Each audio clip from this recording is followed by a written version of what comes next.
Donc, rebonjour à tous. La commande qui était passée pour cette journée, qui concerne les liens entre les soins palliatifs et la psychiatrie, c'était de commencer effectivement la journée par un état des lieux avec quelques données de l'existant. Aujourd'hui, est-ce qu'il y a une réalité des collaborations entre les services, les équipes de soins palliatifs et les unités et secteurs de psychiatrie. Voilà. Quelle est la réalité de ça aujourd'hui en Bretagne? Est-ce qu'il y a des débuts de collaboration? Alors, je crois que la journée va consister aussi à répondre à cette question. Mais en tous les cas, commencer par un état des lieux, dont je m'excuse d'avance d'être un peu succinct, mais ça correspond en fait aussi au signe de la difficulté que nous avons quelque part à recueillir des données. D'abord parce qu'en posant directement la question aux établissements de psychiatrie, des patients, des liens avec les équipes de soins palliatifs et dans quelle mesure leurs patients pouvaient se retrouver à un moment donné en situation palliative, on a été amené à reposer la question de la mort dans un établissement de psychiatrie. Et comme dans tous les établissements, vous savez bien au premier plan que parler de la mort, c'est pas forcément facile. Donc voilà, finalement, dans la méthode, comment on a fait? On s'est plutôt tourné vers les équipes de soins palliatifs pour qu'elles nous disent dans quelle mesure elles collaboraient, c'est-à-dire dans quelle mesure en fait elles étaient amenées à intervenir dans les établissements de psychiatrie parce qu'elles étaient sollicitées par ces établissements. Et à l'inverse, dans les services, et là je parle en particulier des équipes mobiles de soins palliatifs, quand elles sont amenées à intervenir dans les services de spécialité en intra-établissement, à quel moment elles se sont retrouvées en difficulté pour accompagner des patients avec des troubles d'expression psychiatrique. Et donc ayant le besoin de mobiliser une équipe de psychiatrie de liaison ou en tout cas une expertise psychiatrique en plus de leur propre expertise en soins palliatifs. Donc juste repréciser que en introduction qu'il y a bien deux versants dans cette question, c'est-à-dire à la fois on se pose la question des patients en soins palliatifs qui, dans le cadre de leur fin de vie, vont être amenés à développer des symptômes d'expression psychiatrique. La maladie évoluant et n'étant pas identifiée du tout à la base comme une maladie relevant du champ psychiatrique, mais tout autre type de maladie amenée à évoluer et face à l'incurabilité à un moment donné. Et puis, le deuxième versant de la question, c'est dans quelle mesure les patients pris en soin dans les établissements de psychiatrie, à un moment donné, aussi arrivent à la fin de leur vie. Et dans ces cas-là, comment ils sont accompagnés? Est-ce qu'ils sont accompagnés par une équipe de soins palliatifs ou non? Donc, avant d'en venir à des données plus précises sur la situation en Bretagne, peut-être juste faire un petit mot pour dire qu'il existe quand même des données nationales. Alors, c'est les données qui sont sur les certificats de décès, les enquêtes épidémiologiques, CEPI-DC. Qui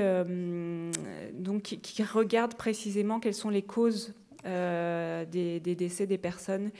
Et c'est une des dernières enquêtes qui a analysé en fait l'ensemble des décès sur la période 2000-2013. Par cette enquête, on peut déjà identifier que les décès des personnes présentant des troubles psychiatriques représentent 10% de l'ensemble des décès. Et un autre fait intéressant, c'est que finalement, il y a une surmortalité pour ces personnes présentant des troubles mentaux, surmortalité qui est amenée par des causes qui sont en fait d'ordre non pas psychiatrique, mais d'ordre physiologique. Donc, et en particulier, des causes cardiovasculaires, 27% de surmortalité pour les patients psychiatriques, 18% de surmortalité liée à un cancer et les morts par suicide, 11%.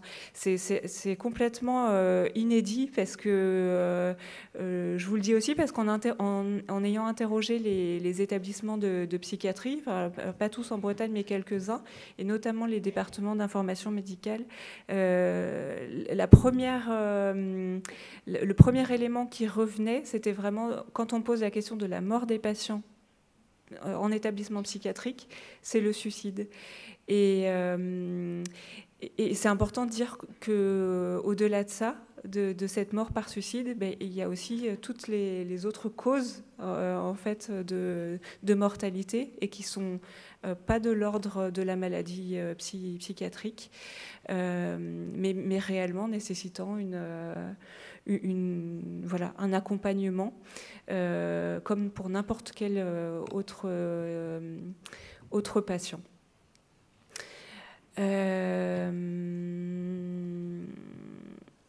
À présent, peut-être juste vous repositionner, c'est une cartographie en Bretagne des secteurs de psychiatrie, donc avec il y a 13 secteurs, avec les 13 établissements de référence. Il y a plus d'établissements que ces 13-là qui accueillent des patients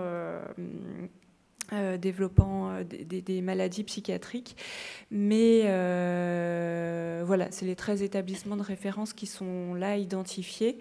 Et donc, auprès desquels on n'a finalement pas été investigué plus que ça, puisque, comme je le disais tout à l'heure, notre première approche, mais qui correspond aussi à notre mission de cellule d'animation régionale, enfin, nos liens privilégiés, ils sont avec les équipes de soins palliatifs. Alors, à la fois là, parce que c'était un peu la contrainte, quelque part, c'était difficile d'accéder à ces données avec les établissements de psychiatrie, mais voilà, finalement, c'était nos premiers interlocuteurs aussi, on va dire, les plus habituels dans l'activité. Donc là, vous avez une carte de Bretagne qui représente l'ensemble des équipes de soins palliatifs. Je voudrais juste préciser que dans le cadre de cette petite enquête, on a interrogé les unités de soins palliatifs qui accueillent des patients de tous horizons. Et puis les équipes mobiles de soins palliatifs qui sont dans les établissements de santé, et comme vous savez, qui interviennent au sein des services et aussi à l'extérieur, au domicile. Là, la question de la collaboration entre les équipes de psychiatrie et les établissements de psychiatrie et les équipes de soins palliatifs, elle a vraiment porté sur l'intra-hospitalier. Très peu abordé encore le côté aussi patient psychiatrique pris en charge, non pas au sein d'un établissement, mais à domicile. Et ça, c'est encore j'imagine, un grand champ de travail qui pourrait s'ouvrir. Donc l'enquête a été réalisée auprès des 13 unités de soins palliatifs bretonnes et des 16 équipes mobiles qui sont présentes sur le territoire. Sur des données, il y a une petite coquille dans le diapo, c'est des données 2016. Et il y a eu 25 équipes répondantes sur les 29 là précitées. Et le constat, c'est que 50% de ces équipes ont des liens avec un établissement de santé mentale de proximité. Donc, c'est-à-dire, soit elles interviennent dans l'établissement pour un patient qui est pris en charge dans cet établissement, soit via les transferts des patients de ces établissements à l'hôpital, elles sont amenées à intervenir sur les situations de ces patients se trouvant en fin de vie. Les collaborations donc, avec les établissements de psychiatrie ont concerné moins de 5 patients par équipe. Donc on remarque que c'est encore à l'échelle d'une année, c'est vraiment très, très peu. Et 7 équipes sur les 29 ont été amenées à solliciter une équipe de psychiatrie de liaison. Donc ce sont des équipes des établissements de santé mentale qui sont rattachés dans les établissements non spécialisés et qui peuvent être sollicités dans tout service pour apporter leur expertise. Et donc voilà, seulement 7 équipes de soins palliatifs ont été amenées à solliciter une équipe de psychiatrie de liaison dans le cadre de la prise en charge, de l'accompagnement d'un patient en fin de vie dans un service. Alors, ça, c'est décrire quand même juste une partie de la réalité, puisque notre interrogation, elle a porté sur les équipes de soins palliatifs. Mais il faut dire qu'il y a aussi les services en interne qui accompagnent les patients en dehors de l'intervention d'une équipe mobile de soins palliatifs et qui peuvent solliciter, sans forcément passer par l'équipe de soins palliatifs, les équipes de psychiatrie de liaison. Mais là-dessus, en fait, on n'a pas vraiment les données. J'ai mis un petit astérix parce que pour 1 à 2 équipes sur les 29 en région qui ont répondu à notre enquête, le nombre de patients concernés par ces appels à une équipe de psychiatrie de liaison était vraiment beaucoup plus élevé que la moyenne là, des 1 à 2 patients à l'année, étant de l'ordre d'une vingtaine de patients. Donc, ce qui montre qu'il y a quand même des collaborations vraiment plus que naissantes dans certains établissements, entre certaines équipes de soins palliatifs et des établissements de santé mentale. Mais je crois que ça va être l'objet de présentations faites cet après-midi où on va pouvoir voir concrètement comment ces collaborations sont déjà à l'œuvre dans certains établissements. Voilà, merci de votre attention.